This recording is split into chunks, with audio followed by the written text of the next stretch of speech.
আসসালামু আলাইকুম ওরহমতুল্লাহ। সুপ্রিয় শিক্ষার্থীবৃন্দ, আশা করি তোমরা সবাই ভালো আছো। এই ভিডিওটা তৈরি করছি নবম শ্রেণীর শিক্ষার্থীদের জন্য।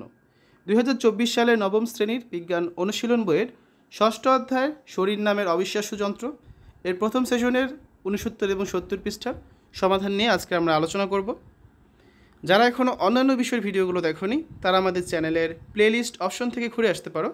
সেখানে নবম শ্রেণীর বাংলা, ইংরেজি, গণিত, বিজ্ঞান, ডিজিটাল প্রযুক্তি, স্বাস্থ্য সুরক্ষা, জীবন ও জীবিকা, ইসলাম শিক্ষা এবং ইতিহাস ও সামাজিক বিজ্ঞান প্রতিটা বিষয়ের জন্য কিন্তু আলাদা আলাদা করে প্লেলিস্ট তৈরি করা আছে। তোমার যে বিষয়ের ভিডিও দরকার খুব সহজেই তুমি এখান থেকে দেখে নিতে পারবে। বিজ্ঞান অনুশীলন বই নবম শ্রেণী ষষ্ঠ অধ্যায় শরীর নামের অবিশ্বাস্য যন্ত্র। একটি যন্ত্রের বিভিন্ন অংশ যেমন আলাদা আলাদাভাবে বিভিন্ন কাজ করার মাধ্যমে একটি সামগ্রিক কাজ সম্পাদন করে, তেমনি আমাদের মানব শরীরকেও একটি বড় যন্ত্রের সাথে তুলনা করা যায়। মানব শরীরে বিভিন্ন সিস্টেম বা তন্ত্র নির্দিষ্ট কাজের মাধ্যমে আমাদের পুরো শরীর নামের সিস্টেমটিকে সচল রাখে। এই শিক্ষণ অভিজ্ঞতায় আমরা শরীরের গুরুত্বপূর্ণ কয়েকটা তন্ত্র নিয়ে আলোচনা করব। ধাপ 1, প্রথম সেশন। এই যে তোমরা এতক্ষণ একে অন্যের কথা শোনো, নিজেরা কথা বলো, বই পড়ো, লেখো, তোমাদের শরীরে বিভিন্ন অঙ্গ প্রত্যঙ্গ বিভিন্ন কাজ করলো, এই সব কিছু একটি বিশেষ তন্ত্র নিয়ন্ত্রণ করছে। তোমরা সেটা জানো, তার নাম হচ্ছে কি? স্নায়ুতন্ত্র। স্নায়ুতন্ত্র নিয়ে বিশদ জানার আগে চলো একটা মজার কাজ করা যাক। নিচে বিভিন্ন রঙের নাম লেখা আছে। রঙের নাম যে রঙই থাকুক না কেন তোমাকে সঠিক রঙটা বলতে হবে। যেমন লাল শব্দ না বলে বলতে হবে বর্ণের রং হচ্ছে কি? সবুজ। কে কত দ্রুত শেষ করতে পারো স্টপওয়াচ ধরে হিসাব করো। এখানে দেখো তোমাদের হচ্ছে মোট 16টা এখানে কালার আছে। যেমন এটা হচ্ছে কি? লাল কালার অবস্থাতেই আছে, এটা হচ্ছে নীল কালার, এটা হলুদ কালার, এটা কালো কালার, এটা কিন্তু কমলা কালার না, এটা হচ্ছে কি? এটা আছে নীল কালার, ঠিক আছে? এটা হচ্ছে হলুদ কালার, তারপর এটা হচ্ছে লাল কালার, এটা হচ্ছে বাদামি কালার বা খয়েরি কালার অনেকটা, ঠিক আছে? তারপর দেখো এটা বাদামি না লিখে খয়েরি লেখো। তারপর এটা হচ্ছে বেগুনি কালার, এটা হচ্ছে সবুজ কালার, এটা হচ্ছে কালো কালার, তারপর এটা হচ্ছে নীল কালার, এটা হচ্ছে টিয়া কালার, ঠিকই আছে, এটা হচ্ছে লাল কালার, এটা হচ্ছে বেগুনি কালার, তারপর এটা হচ্ছে কমলা কালারের অনেকখানি, ঠিক আছে? তো আমরা হচ্ছে এখানে কালারগুলো ঠিক করে নামগুলো লিখব। এইমাত্র যে খেলাটি খেললে তাকে বলে স্ট্রুপ প্রভাব। মনোবিজ্ঞানী জে রিডলি স্ট্রুপ, যিনি 1930-এর দশকে এই অদ্ভুত ঘটনাটি আবিষ্কার করেছিলেন। এখানে শব্দগুলো নিজেই তোমার দ্রুত রঙের নাম বলার ক্ষমতার উপর একটি শক্তিশালী প্রভাব ফেলে। এবার একটু ভেবে দেখো তো, এই খেলাটার সময় তোমাকে পড়তে হয়েছে, দেখতে হয়েছে, সবশেষে বলতে হয়েছে। এই সব কিছু মস্তিষ্ক কীভাবে নিয়ন্ত্রণ করছে তোমার মনে নিশ্চয়ই এই প্রশ্ন এসেছে। তাহলে এইবার অনুসন্ধানী পাঠ বই থেকে স্নায়ুতন্ত্র ও মস্তিষ্কের গঠন এই অংশটুকু ভালো করে পড়ে নাও। নতুন কোনো প্রশ্ন মাথায় এলে শিক্ষককে জিজ্ঞাসা করো, শ্রেণীতে আলোচনা করে ধারণা পরিষ্কার করে নাও, ঠিক আছে? মানুষের দেহের যে তন্ত্র শরীরের বিভিন্ন অঙ্গের কাজকর্ম পরিচালনা করে, সমন্বয় সাধন করে এবং বাইরের উদ্দীপনায় সাড়া দেয়, তাকেই স্নায়ুতন্ত্র বা নার্ভাস সিস্টেম বলে। মানুষের দেহের যাবতীয় কর্মকাণ্ডের কেন্দ্রীয় অংশে রয়েছে মস্তিষ্ক, আর ইন্দ্রিয়ের সঙ্গে যোগাযোগকারী রক্ষাকারী হচ্ছে স্নায়ুতন্ত্র। স্নায়ুতন্ত্র প্রধানত দুটি ভাগে বিভক্ত, একটা হচ্ছে কেন্দ্রীয় স্নায়ুতন্ত্র আর একটা হচ্ছে প্রান্তীয় স্নায়ুতন্ত্র। তো আগে আমরা দেখব কেন্দ্রীয় স্নায়ুতন্ত্র নিয়ে।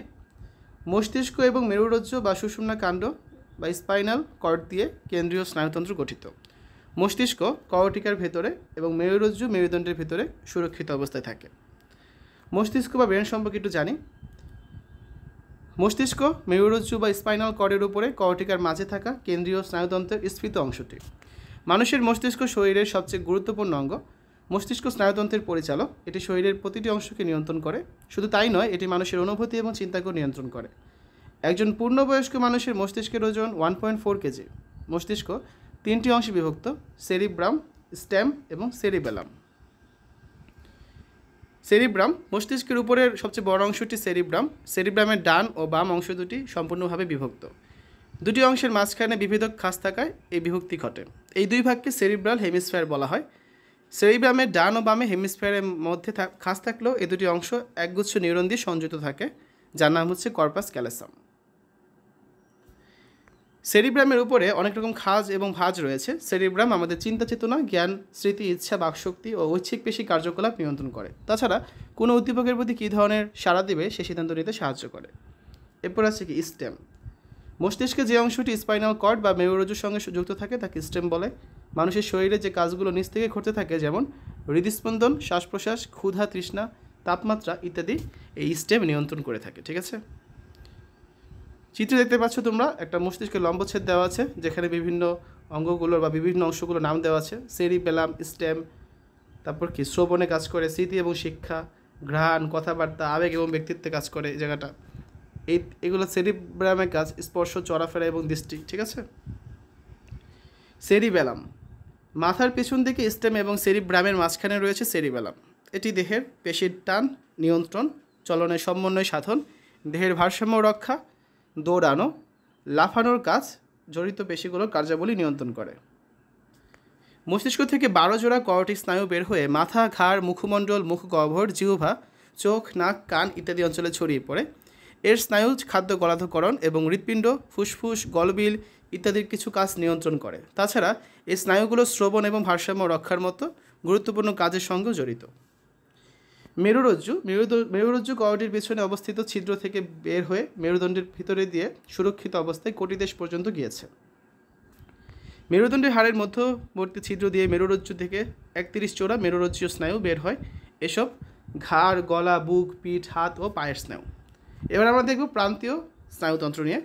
মস্তিষ্ক থেকে 12 জোড়া এবং মেরুরজ্জু বা সুষুম্না কাণ্ড থেকে যে 31 জোড়া স্নায়ু বের হয়ে আসে, সেগুলো সূক্ষ্ম থেকে সূক্ষ্মতর শাখায় বিভক্ত হয়ে সারা শরীরে ছড়িয়ে পড়ে। এগুলোকে একত্রে প্রান্তীয় স্নায়ুতন্ত্র বলে। মস্তিষ্ক থেকে উৎপন্ন কর্টিক স্নায়ু চোখ, নাক, কান, জিহ্বা, দাঁত, মুখমণ্ডল, হৃৎপিণ্ড, পাকস্থলী প্রভৃতি অঙ্গের কাজ নিয়ন্ত্রণ করে। আর মেরুরজ্জু থেকে বের হওয়া স্নায়ুগুলো অঙ্গ প্রত্যঙ্গ চালনা করে এবং দেহের বাকি অংশ থেকে সকল অনুভূতি মস্তিষ্কে বয়ে নিয়ে যায়। প্রান্তীয় স্নায়ুতন্ত্রকে আবার সোমাটিক স্নায়ুতন্ত্র এবং স্বয়ংক্রিয় স্নায়ুতন্ত্র এই দুই ভাগে ভাগ করা যায়। সোমাটিক স্নায়ুতন্ত্র কি? আবার প্রান্তীয় স্নায়ুতন্ত্রের যে অংশ আমাদের শরীরের হাড় ও অস্থির সঙ্গে সংযুক্ত মাংসপেশি ব্যবহার করে নড়াচড়া করে তাকে সোমাটিক স্নায়ুতন্ত্র বলে। আমরা যখন হাত দিয়ে কোনো কিছু ধরতে চাই কিংবা পা দিয়ে ধাক্কা দিতে চাই, তখন সোমাটিক স্নায়ুতন্ত্র হাত বা পায়ের মাংসপেশিতে প্রয়োজনীয় সিগন্যাল পাঠায়। এরপর আছে কি স্বয়ংক্রিয় স্নায়ুতন্ত্র। যেসব অঙ্গের উপর আমাদের কোনো নিয়ন্ত্রণ নেই, সেগুলো স্বয়ংক্রিয় স্নায়ুতন্ত্র দিয়ে পরিচালিত ও নিয়ন্ত্রিত হয়। দেহের ভিতরে অঙ্গগুলো যেমন হৃৎপিণ্ড, অন্ত্র, পাকস্থলী, অগ্নাশয় ইত্যাদির কাজ স্বয়ংক্রিয় স্নায়ুতন্ত্র দিয়ে পরিচালিত হয়। এসব তন্ত্রের কার্যকারিতার উপর মস্তিষ্ক ও মেরুরজ্জুর প্রত্যক্ষ প্রভাব না থাকায় এরা অনেকটা স্বাধীন এবং স্বতন্ত্রভাবে আপন কাজ সম্পাদন করে। স্বয়ংক্রিয় স্নায়ুতন্ত্র আবার সিম্প্যাথেটিক স্নায়ুতন্ত্র এবং প্যারাসিম্প্যাথেটিক স্নায়ুতন্ত্র এই দুই ভাগে বিভক্ত। হঠাৎ করে বিপজ্জনক কিংবা উত্তেজক কিছু দেখলে সিম্প্যাথেটিক স্নায়ুতন্ত্র সক্রিয় হয়ে আমাদের হৃদস্পন্দন বাড়িয়ে তোলে, মাংসপেশি শক্ত করে তাৎক্ষণিকভাবে কিছু একটা করার জন্য শরীরকে প্রস্তুত করে তোলে। শরীর হঠাৎ করে উত্তেজিত হওয়ার পর শরীরকে শান্ত করার জন্য এই প্যারাসিম্প্যাথেটিক স্নায়ুতন্ত্রগুলো কাজ করে থাকে। চিত্রে তোমরা দেখতে পাচ্ছ, বামের চিত্রটা হচ্ছে কি একটি নিউরন এবং ডানে আছে কি স্নায়ুতাড়নার প্রভাব। ঠিক আছে, এর পরবর্তী ক্লাসে আমরা দ্বিতীয় সেশন নিয়ে আলোচনা করব, যেখানে কিছু কাজ থাকবে, আমরা সেগুলোর সমাধানগুলো করে দিব। শিক্ষার্থীরা এতক্ষণ তোমরা দেখলে নবম শ্রেণীর বিজ্ঞান অনুশীলন বই 6ষ্ঠ অধ্যায় শরীর নামের অবিশ্বাস্য যন্ত্র 69 এবং 70 পৃষ্ঠার প্রশ্নের উত্তরগুলো, যেটা রয়েছে প্রথম সেশনে। আশা করি ভিডিওটা তোমাদের কাছে ভালো লেগেছে। আজ এখানে বিদায় নিচ্ছি। আল্লাহ হাফেজ।